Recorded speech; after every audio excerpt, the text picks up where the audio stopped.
जय हिंद साथियों। तो एक बार फिर से स्वागत करते हैं आप सभी को हमारे यूट्यूब चैनल नॉलेज उट्स में। तो जैसा कि हम लोग पिछले कई सारे वीडियो में सोशल साइंस के क्वेश्चन बैंक के सोशल साइंस के पोर्शन को प्रैक्टिस कर रहे थे, जिसमें हमारा प्रैक्टिस चल रहा था।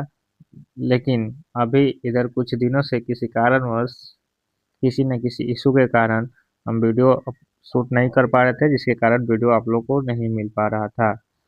तो ये सारी जो भी समस्याएं थी वो सारे खत्म हो चुके हैं। और आप लोग को वीडियो जिस तरह से पहले मिल रहा था चैनल पे, उसी तरह से रेगुलर वाइज वीडियो मिलेगी। तो फिर से आज आ गए हम लोग इकोनॉमिक्स के चैप्टर 5 तक। तो पिछले वीडियो में हम लोग कंप्लीट कर लिए थे, और आज हम लोग बात करने वाले हैं इकोनॉमिक्स के छठे चैप्टर पे, जो हमारा यहाँ पे मेंशन कर दिया गया है चैप्टर का नाम। ये जो हमारा चैप्टर है वो है इकोनॉमिक्स का छठा चैप्टर, वैश्वीकरण। जो वैश्वीकरण चैप्टर है, ग्लोबलाइजेशन, वही हमारा इकोनॉमिक्स का छठा चैप्टर है। तो आज से हमारा कंटिन्यू वीडियो चैनल पे अपलोड होने लगेगा, जिस तरह से पहले हो रहा था। तो चलिए हम लोग इस चैप्टर से क्या क्या क्वेश्चन पूछे गए और कितने क्वेश्चन पूछे गए हैं देखते हैं इसको। बाकी बातें वीडियो के लास्ट में करेंगे। तो इस चैप्टर का हमारा पहला क्वेश्चन है, अंतर्राष्ट्रीय व्यापार संबंधी नियमों को निर्धारण करने वाली संस्था कौन है। तो अंतर्राष्ट्रीय व्यापार संबंधी नियमों का निर्धारण करने वाली संस्था होती है, जो कि हमारे ऑप्शन में नहीं दिया गया है, इसीलिए इसका सही आंसर हो जाएगा यहाँ से ऑप्शन डी, इनमें से कोई नहीं। इसका सही आंसर क्या होगा? ऑप्शन डी, इनमें से कोई नहीं। और अंतर्राष्ट्रीय व्यापार संबंधी नियमों को निर्धारण करने वाली संस्था कौन होती है, इसको हम लोग एक अलग से स्लाइड करके देखते हैं कि कौन संस्था होती है। चाहे यहीं पे बता देते हैं, यहीं से देख लीजिए। यहाँ से तो हमारा ये हो गया सही आंसर। और अंतर्राष्ट्रीय व्यापार संबंधी नियमों को जो निर्धारण करती है, उस संस्था को हम लोग बोलते हैं विश्व व्यापार संगठन। इसको बोला जाता है विश्व, पेंसिल का थोड़ा पतला कर लेते हैं यहाँ से, इस संस्था को बोलते हैं विश्व व्यापार संगठन।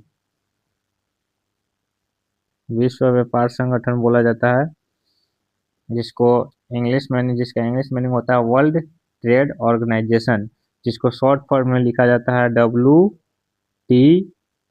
वर्ल्ड ट्रेड ऑर्गेनाइजेशन, विश्व व्यापार संगठन।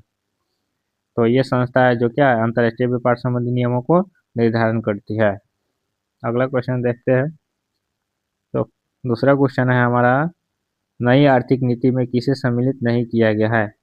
नई आर्थिक नीति में किसे सम्मिलित नहीं किया गया है। तो नई आर्थिक नीति में सम्मिलित नहीं किया गया है, तो वो हो जाएगा हमारा यहाँ से ऑप्शन ए, नियंत्रित अर्थव्यवस्था।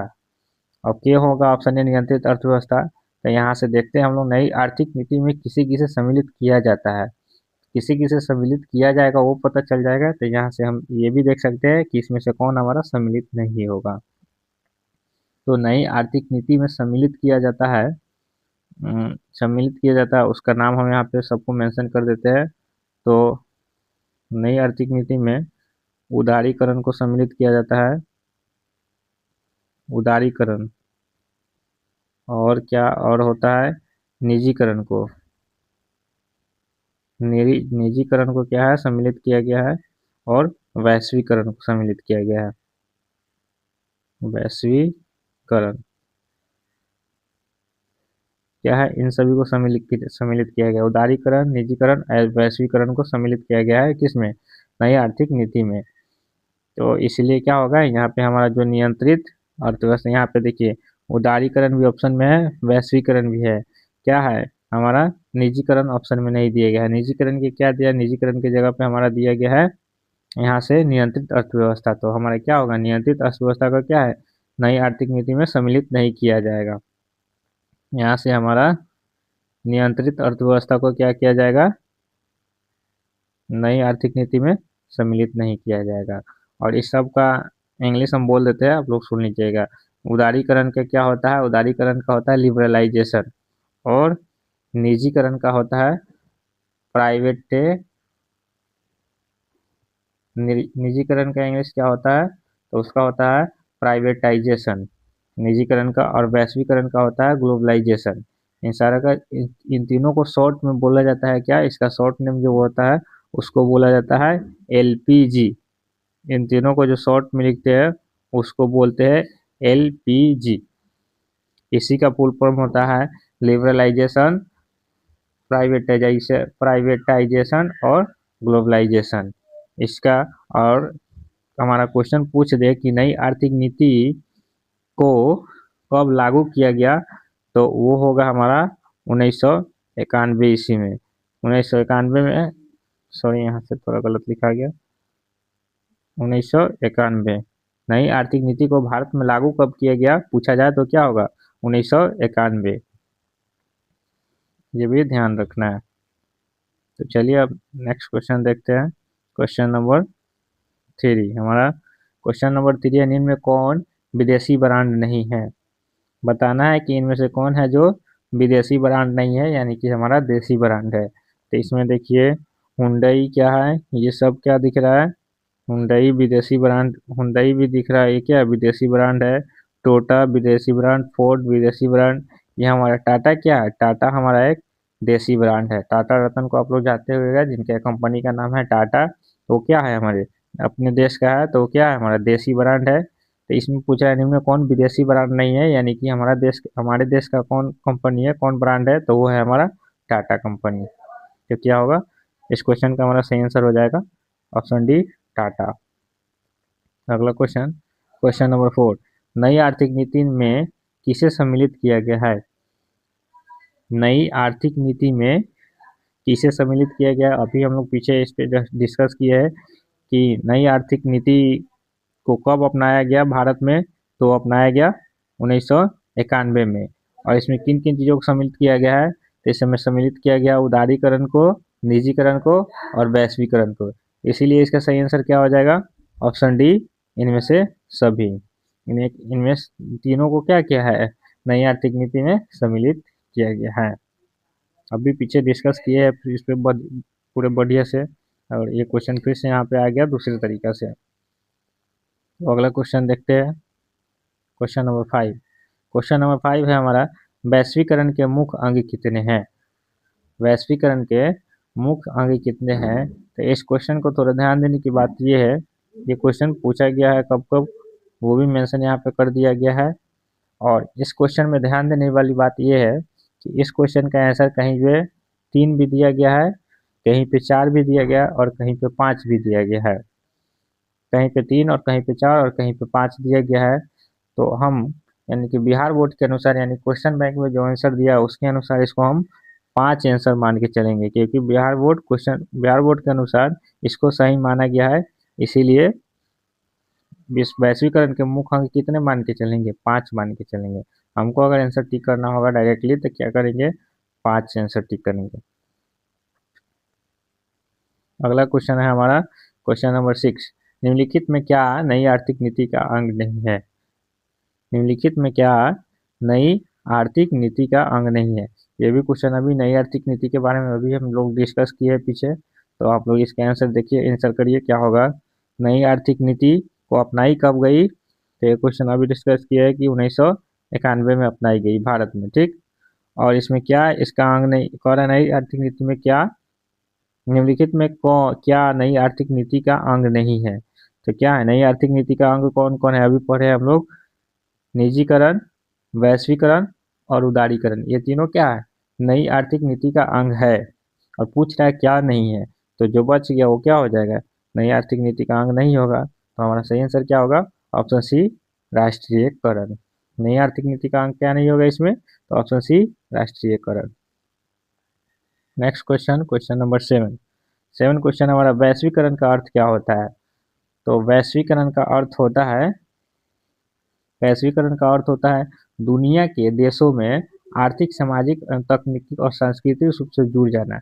यानी दुनिया के देशों से, यानी विश्व में क्या है, आर्थिक, सामाजिक, राजनीतिक, सांस्कृतिक रूप से क्या होता है, जुड़ जाना, यही क्या कहलाता है, वैश्वीकरण कहलाता है। तो इस ऑप्शन में देख लेंगे जो इसी से मैच होगा उससे वही हमारा सही आंसर होगा।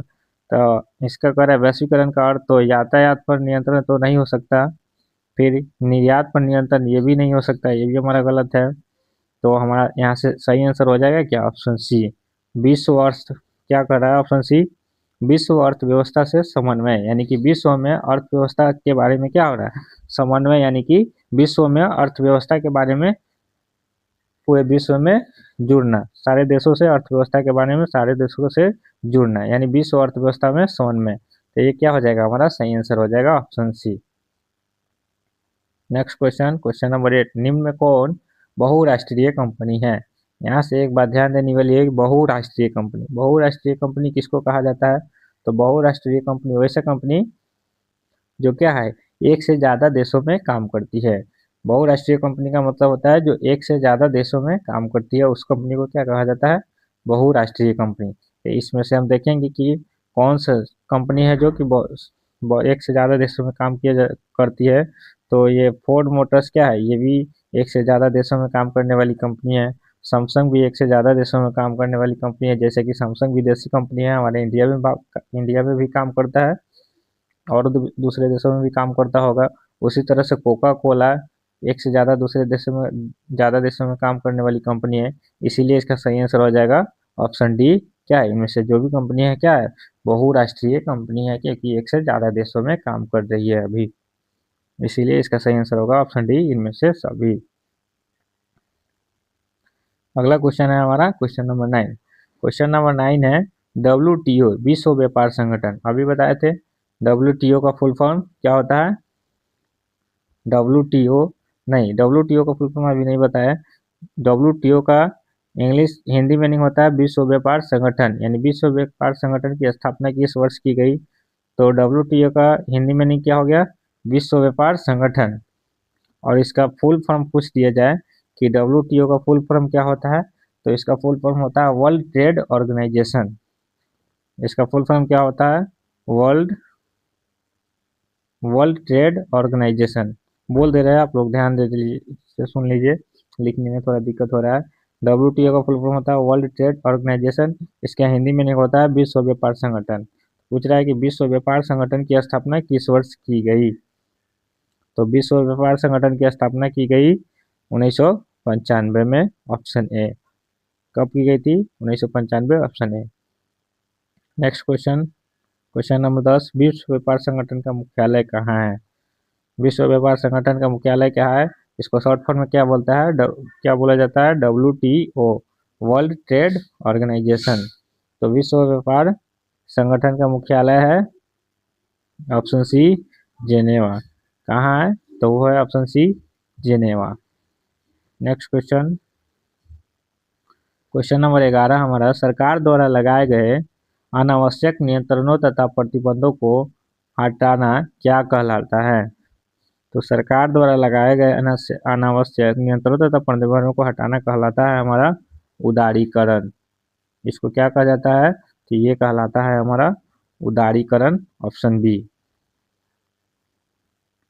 अगला question, question number 12। Question number 12 है हमारा, निर्यात संवर्धन क्षेत्र को निम्न से किसमें बदल दिया गया।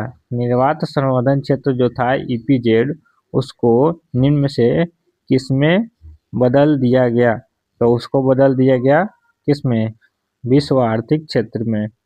किसमें बदल दिया गया, तो उसको बदल दिया गया विशेष आर्थिक क्षेत्र में, यानी कि निर्यात संवर्धन क्षेत्र जो था उसको विशेष आर्थिक क्षेत्र में क्या किया गया, बदल दिया गया। अगला क्वेश्चन, क्वेश्चन नंबर 13, निम्न में से कौन भारतीय बहुराष्ट्रीय कंपनी है। अभी यहाँ पे पीछे इस क्वेश्चन के बारे में इसी टाइप के क्वेश्चन था जिसके बारे में जिक्र किया है, फिर से आ गया। निम्न में कौन बहुराष्ट्रीय कंपनी है, बहुराष्ट्रीय का मतलब क्या होगा, यहाँ कह रहा है निम्न में कौन भारतीय बहुराष्ट्रीय कंपनी है। अभी हम लोग पढ़े बहुराष्ट्रीय कंपनी का मतलब यानी एक से ज्यादा देशों में काम करने वाली कंपनियां, और यहाँ कह रहा है भारतीय बहुराष्ट्रीय कंपनी, यानी कि कंपनी जो भारत का हो और एक से ज्यादा देशों में काम करती हो। तो क्या है, नोकिया हमारा भारत की कंपनी नहीं है, इसलिए ये नहीं होगा। सैमसंग भी हमारा भारतीय कंपनी नहीं है, ये भी विदेशी कंपनी है, ये भी नहीं होगा। फोर्ड मोटर्स ये भी एक विदेशी कंपनी है, इसलिए ये भी हमारा नहीं होगा। हमारा जो इन्फोसिस, इन्फोसिस क्या है, हमारा भारतीय कंपनी है जो एक से ज्यादा देशों में काम कर रही है, इसीलिए इसका हमारा सही आंसर क्या हो जाएगा, इन्फोसिस। एक यानी कि निम्न में कौन भारतीय बहुराष्ट्रीय कंपनी है? तो वो है हमारा इंफोसिस। नेक्स्ट क्वेश्चन हमारा क्वेश्चन नंबर 14, भारत में एलपीजी नीति कब अपनाई गई? देखिए इसके बारे में बहुत बेहतरीन तरीके से हम लोग क्वेश्चन नंबर फर्स्ट पे और सेकेंड पे चर्चा किया है। एलपीजी नीति, एलपीजी नीति क्या है? अभी हम लोग पढ़े हैं लिबरलाइजेशन, प्राइवेटाइजेशन एंड ग्लोबलाइजेशन, यानी कि उदारीकरण, निजीकरण और वैश्वीकरण किसमें आता है? वही नई आर्थिक नीति। नई आर्थिक नीति के बारे में हम लोग अभी जिक्र किए हैं कि भारत में एलपीजी नीति कब अपनाई गई, यानी कि नई आर्थिक नीति भारत में कब अपनाई गई। भारत में नई आर्थिक नीति कब अपनाई गई? तो अभी हम लोग पीछे पढ़े तो कब अपनाया गया था? तो अपनाया गया था 1991 में। क्या होगा हमारा सही आंसर? Option B 1991। भारत में एलपीजी नीति कब अपनाई गई, या दूसरे शब्द में बोल दे भारत में नई आर्थिक नीति कब अपनाई गई? तो अपनाई गई थी ऑप्शन बी 1991 में। तो आज के इस चैप्टर से हमारे क्वेश्चन बैंक में इतना ही क्वेश्चन दिए गए हैं। टोटल क्वेश्चन 14 क्वेश्चन दिए गए हैं, जिसको हम लोग अच्छे से देख लिए पूरे डिटेल में। और इसी तरह से हमारा इकोनॉमिक्स का एक और चैप्टर बाकी रह जा रहा है, चैप्टर 7, यानी कि इकोनॉमिक्स से हम लोग टोटल चैप्टर 7 दिए गए थे, जिसमें से 6 चैप्टर हम लोग का कंप्लीट हो गया और चैप्टर 7 बाकी रह जा रहा है, जिसको हम लोग कल पूरा करेंगे एक वीडियो के माध्यम से। और इसी तरह से हमारा एग्जाम डेट भी काफ़ी नज़दीक आ गया है, जिसको ध्यान में रखते हुए पूरे एग्जाम ओरिएंटेड कंटेंट एक लेकर एक और नए सेशन के साथ आने वाले हैं हम लोग। उसका इन्फॉर्मेशन आप लोगों को किसी न किसी वीडियो के माध्यम से दे दिया जाएगा। एक और नए सेशन लेकर आएंगे जो पूरे एग्जाम ओरिएंटेड होंगे और एग्जाम में पूछे गए क्वेश्चन और पूछे जाने वाले क्वेश्चन सारे सम्मिलित होंगे। तो फिर मिलते हैं अगले सेशन, अगले वीडियो और अगले सेशन के साथ। जब तक के लिए आज रखते हैं इतना ही। जब तक जय हिंद, थैंक यू एंड धन्यवाद।